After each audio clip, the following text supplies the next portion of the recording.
Fun Facts presents the Porsche Speedster 1954 through 1958.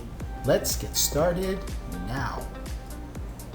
For the most visceral and engaging drive experience of your life, I suggest that you drop behind the wheel of a 1955 Porsche 356A 1600 Speedster. Within the first mile, your whole perspective on piloting a motorized vehicle, sounds, sights, smells, and awareness will be altered and permanently recalibrated. Porsche's 67-year-old Speedsters are a rare sight these days, especially when they are in the pristine condition and valued at upwards of $500,000. Those are US dollars. Touted as the purest sports car, the Porsche 356 Speedster went into production in 1954 alongside its coupe and cabriolet siblings. The Speedster, a cut-down version of the cabriolet, is a lightweight roadster distinguished by its low-rake removable windshield, lowered doors, minimalist top, side curtains instead of roll-up windows, and a Spartan interior. Its curb weight is just 1,698 pounds. While the 356A was offered with engines as small as 1,300 cc's, the race-worthy Speedster variant was fitted with the larger engines to improve performance. As a result, the museum's Porsche 356A 1600 Speedster boasts a 1582cc air-cooled, horizontally opposed four-cylinder rated at 60 horsepower. A 4-speed manual gearbox was standard fitment. There isn't much to the 356 cabin. 2 thin-shell non-reclining bucket seats, head restraints and seat belts occupy the floor space with a shift lever and a heater control knob. The parking brake is a T-handle above the driver's left knee.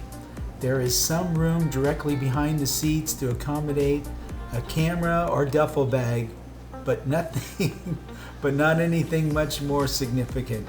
There's additional luggage space in the nose or the trunk, but contents fight the spare tire for real estate. Behind the thin-rimmed steering wheel are 3 round dials, a gauge for oil temperature and tank capacity on the left, the tachometer in the middle, and one for the speedometer, odometer, and the trip odometer on the right. There are a few other odd knobs to control the wipers and lights. And lastly, the key slot is on the right side of the steering wheel, a rarity on a Porsche and unlike the coupe or the cabriolet models. The 1.6-liter engine fires to life with an uneasy idle as it fights the cold oil. A few twists eventually pacify the dual Solex carburetors. Once the engine is warm, there is no need to touch it again, and that is the choke knob. Forget everything you know about modern manual gearboxes, which uses springs to self-center the shifter and guide the lever within the gate.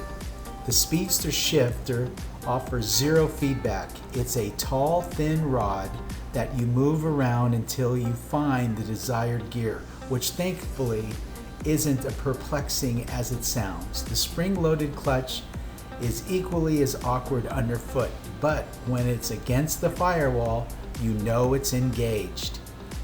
The Roadster low mass makes pulling away from stop accessible. Give the Porsche a bit of throttle and it doesn't resist the clutch plate engaging as Speedster scoots forward without drama. It's equally as effortless to through the gears as long as nothing is rushed. Before gently selecting the next gear, I bring the flat 4 power plant up to 5,000 RPMs, about 750 RPM shy of the red line. Acceleration sounds spectacular, yet the wonderful music belies the reality. The small 4-cylinder works feverishly at the aft of the chassis with nothing more than a thin sheet of steel to dampen the din beneath the ventilated deck lid. The exhaust note complements this metallic tone from the twin thin pipes at the rear, but the Speedster is not fast by today's standards, but despite its raucous audio theatrics and the need to shift near redline to squeeze every bit of power out of the engine, the car delivers 0 to 60 sprint in just over 12 seconds. That's slower than all of today's minivans, but the vehicle, however, is remarkably stable at high speeds despite rolling on a narrow 165/80/15 Pirelli tires. It only takes small movements of the oversized steering wheel to keep the car tracking straight. The torsion bar all-independent suspension is surprisingly supple over bumps. The rudimentary undersprings are less impressive in controlling the body roll and the chassis movement during aggressive maneuvers. The steering is slow and the chassis seems to follow steering inputs at its own leisurely pace. It's not sloppy, just delayed. Saying that the handling reminded me of piloting a ski boat would be more accurate. And when it's time to rein in the speed via the hydraulic drum brakes at each corner, it takes a firm leg on the pedal and bleed off the velocity with any authority. Don't push too hard though, or you will lock up the wheel. As you can imagine, 60 miles an hour on a 2-lane road when you aren't wearing seat belts feels treacherously fast in a 356A 1600 Speedster. The pace is artificially amplified by the other vehicles on the road, especially trucks approaching in the opposite direction, which dwarf the red Porsche in size and mass. There's no spare movement to be concerned. However, as task of driving the time capsule is overwhelmingly enough. Driving enthusiasts have been celebrating the Porsche's 356A 1600 Speedster since its debut, and after a few hours behind the wheel, it's easy to understand why. The two-seater was engineered with slide rules and a gut intuition to be light, reliable, and fun. And this takes us to the end of the commentary of the video. You'll be enjoying a few of the photos left, and we'd like to thank you for taking the time to watch the video. If you like the video, please give us a thumbs up. It helps our channel. And if you like our channel, please subscribe. And we'll be doing more videos on Porsches and Corvettes and Ferraris and Autoramas and custom hot rods in the days and weeks to come. And we'll look forward to seeing you back here soon. So thank you and have a great day.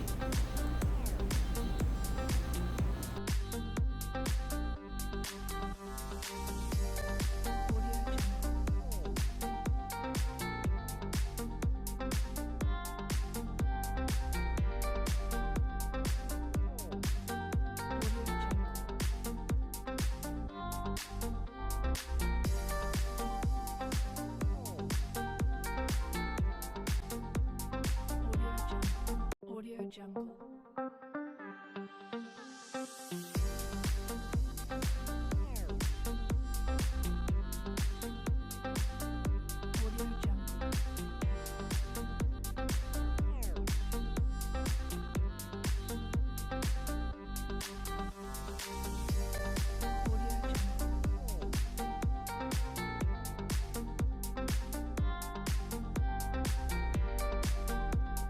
Audio Jungle.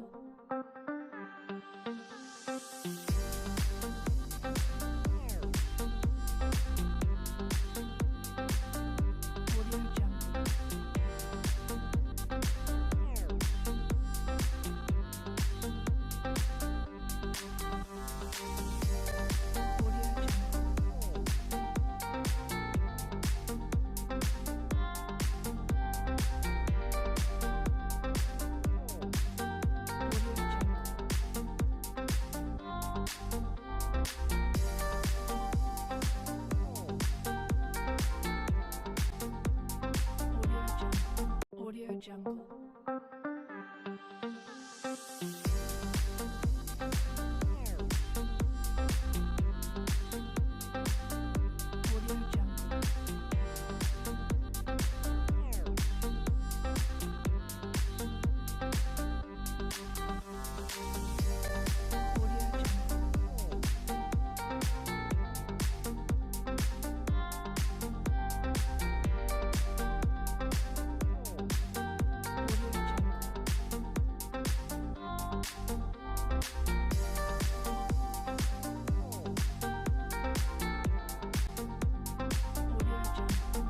Audio Jungle.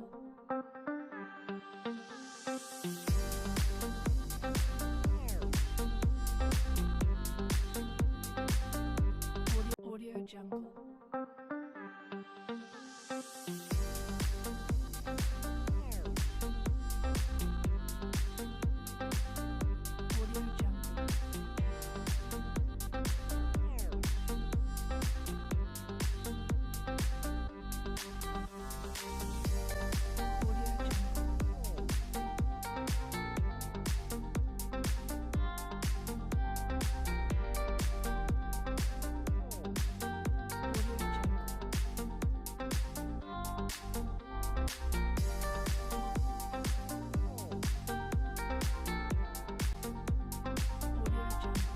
Audio Jungle.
Audio Jungle. Audio Jungle.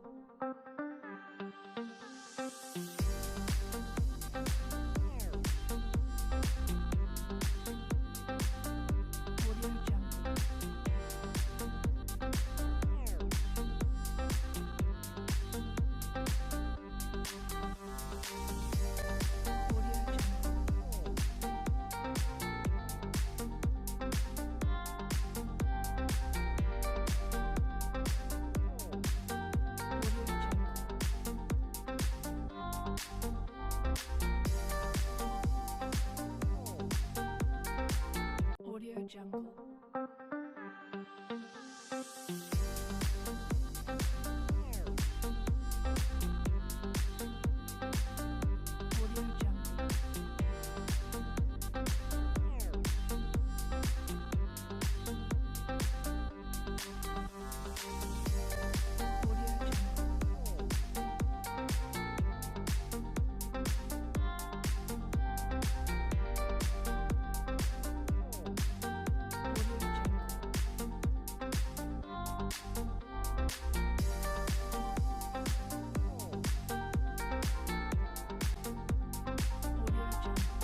Audio Jungle.